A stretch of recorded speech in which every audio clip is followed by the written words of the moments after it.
we change bad habits by becoming unaware of them. We change bad habits by understanding our motives. We change bad habits by finding better ways to find the same outcome which we're looking for. But it comes important to us to understand that there is an outcome that we're looking for, that the actions that we take in this require an intent and they require context, and so both of these form that the action itself.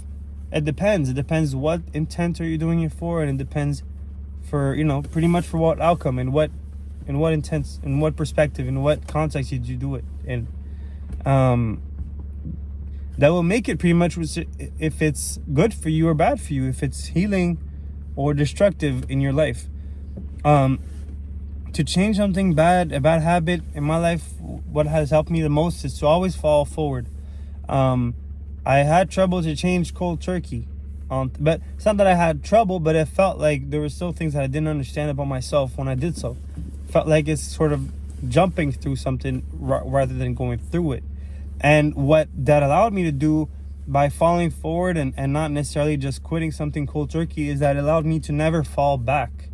I was able to quit habits in the past and not find myself falling back into them because of how simple it seemed, how much clarity I was about to get through experiencing it to the fullest, right? It's like a quote I read, I saw from E.T., the hip-hop preacher. He was like, shout out to him, he was like, if you fail a class, stick with it until the end, even if you have failed already by then. And why I always remember that is because basically by that he meant fail forward.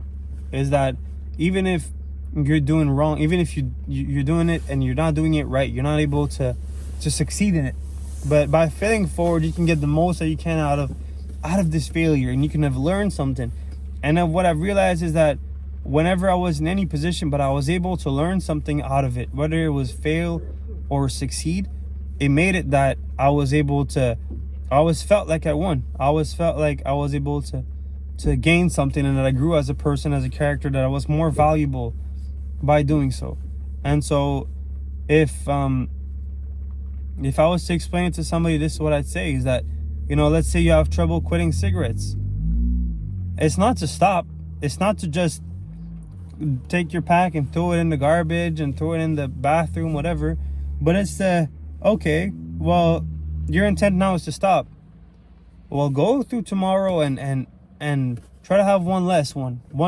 You go through the day and you say, okay, I'm gonna have one less run. And then the next day but because you see that you were able to progress, because you see that you have the intent, and it gives you time also to reflect, and you start to feel a withdrawal, you start to feel the things that you've escaped, then you have the opportunity to actually reflect. But this is something that you cannot afford to pass on, and it's the word that people don't want to do. The thing as to why do I do this? Why do I sit there and do this? Why do I sit there and watch these X movies? Why do I hurt myself in these ways which are destructive and don't make me feel like I'm becoming better as a person? Why don't I want to become better? Why don't I want to feel like myself? Why don't I want to be more of me? Why do I do these things and drink and create more confusion in my life, as if I try to create a blur and to not face myself, who I am, the things that I want, the potential that I have?